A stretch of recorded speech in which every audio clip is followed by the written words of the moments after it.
शिष्यवृत्ती परीक्षा इयत्ता 4 यातील इंग्रजीचे आपण घटक बघतोय. पुढचा घटक बघतो तर आपला 5वा घटक आहे ऑपोजिट वर्ड्स. ओके, विरुद्धार्थी शब्द.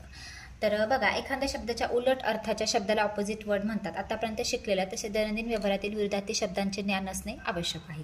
ओके, आता सॅम्पल क्वेश्चन बघूया याचे आपण. 1. Complete the following table using opposite words. योग्य विरुद्धार्थी शब्द वापरून पुढील तक्ता पूर्ण करा. आता बघा, पुशचं काय होईल? पुश म्हणजे ढकलणे, हार्ड म्हणजे कठीण. ओके, सो बघा, पुशचं काय होईल? पुल. आणि हार्डचं होईल सॉफ्ट. ओके, आता इथं हा एक पर्याय, पण पुशचं इथं अप होत नाही, हार्डचं सॉफ्ट होतं.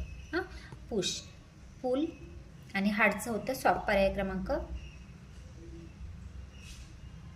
3 उत्तरे. दुसरं, select the opposite word for the underline word. आता बघा, the sun rise in the east. The sun rise in the east. आता बघा, ईस्ट म्हणजे पूर्व. आता इथं आपल्याला ईस्टचं विचारले, मग ईस्टचं काय होतं? वेस्ट. तर आता वेस्टचे बघा, हे 3 हे येतं. हां, वेस्ट, ह्याचा पण उच्चार वेस्ट करतो, याचा पण वेस्ट करतो, परंतु वेस्ट जी दिशा आहे त्याचा स्पेलिंग हे WEST. पर्याय क्रमांक 1 उत्तर येतं. पुढे, select the correct picture for the given opposite word. विरुद्धार्थी शब्द दर्शवण्याचे योग्य चित्र निवडा. बघा, वेट अँड ड्राय. आता वेट म्हणजे थोडासा ओलसर, ड्राय म्हणजे सुकलेला. हो की नाही? मग आता वेट अँड ड्राय इथं कुठे आहे बघा, दिसतंय तुम्हाला? Weight and dry. सो पर्याय क्रमांक 3. चौथं बघूया, choose the incorrect part of opposite word. विरुद्धार्थी शब्दांची अयोग्य जोडी निवडा. बघा, याच्यामध्ये big, small, soft, hard, fast, slow आणि क्लोज, शट.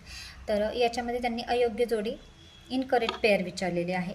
तर बघा, क्लोज, शट हे दोन्ही समानार्थी होतात. सो पर्याय क्रमांक 4 होते. पुढे बघूया आपण प्रॅक्टिस सेट याचा. ठीक आहे, आता आपण बघूया पहिलं काय दिले त्यांनी इथं. प्रत्येक चौकटीत दिलेला इंग्रजी शब्दाचा विरुद्धार्थी शब्द निवडा. बघा, एम्प्टी. एम्प्टीचं काय होतं बघा, हेवी, हाल्फ, फुल आणि लो. एम्प्टी म्हणजे रिकामा, सो त्याचं होतं फुल. रफ. हां, रफचं काय होईल? स्मूथ. रफ आहे एखादा पृष्ठभाग, त्याला आपण काय, हा रफ आहे तर स्मूथ होतं. क्लीन. क्लीनचं काय होतं? डर्टी. टॉल. हां, तर त्याचं शॉर्ट होतं विरुद्धार्थी शब्द. राईप.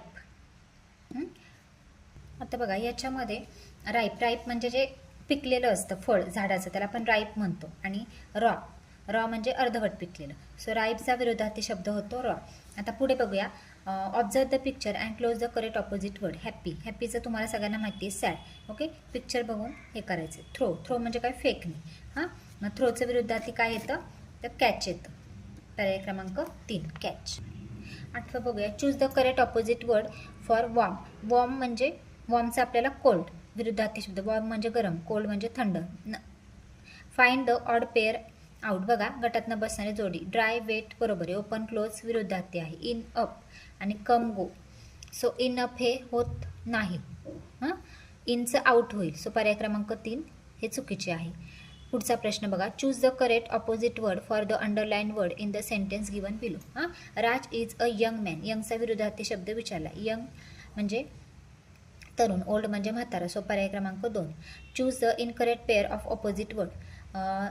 अयोग्य, चुकीची विरुद्ध शब्दांची जोडी निवडा. True, correct. आता हे बघा, हे समानार्थी येतं. सो पहिलीच चुकीची. बाकीची गुड, बॅड, विंडी, रेनी आणि हॉट, कोल्ड हे बरोबर आहे. सो पहिलं चुकीचं आहे. Choose the correct pair of opposite word. बघा, विरुद्धार्थी शब्दांची अचूक जोडी निवडायची आपल्याला. यंग, गुड नाही होत. फुल, शॉर्ट. हां, डीप, शॅलो आणि पेट, फॉरेस्ट. तर बघा, याच्यामध्ये फुल शॉर्ट होईल. पर्याय क्रमांक 2. आता बघा, फुल शॉर्ट हे होतच नाही. तिसरं बघूया, डीप, शालो. तर हे होतं डीप आणि शालो. ओके, सो वरवर. डीप म्हणजे खोल आणि शालो म्हणजे वरवर. सो पर्याय क्रमांक 3 हे उत्तर होतं. 13वं बघूया, ओपन युअर बुक. विरुद्धार्थी शब्द यातनं निवडायचं आपल्याला. ओपनचं काय होतं? Close. She is very tall. खूप उंच येते. आणि टॉलचं होतं शॉर्ट विरुद्धार्थी शब्द. हे पाठच करायचे. He always wears clean clothes. Clean cloth ती नेहमी घालते. So clean, dirty. डर्टीचं स्पेलिंग हे DIRTY. डर्टी म्हणजे घाणेरडं थोडक्यात. 16 बघा, अस्वच्छ. 16, the knife is very sharp. शार्पचं काय होतं? ब्लंट. शार्प म्हणजे धार असताना आपण शार्प बोलतो. ब्लंट म्हणजे कमी धार असलेलं. सो ब्लंट, बोथ थोडक्यात. सो पर्याय क्रमांक 3.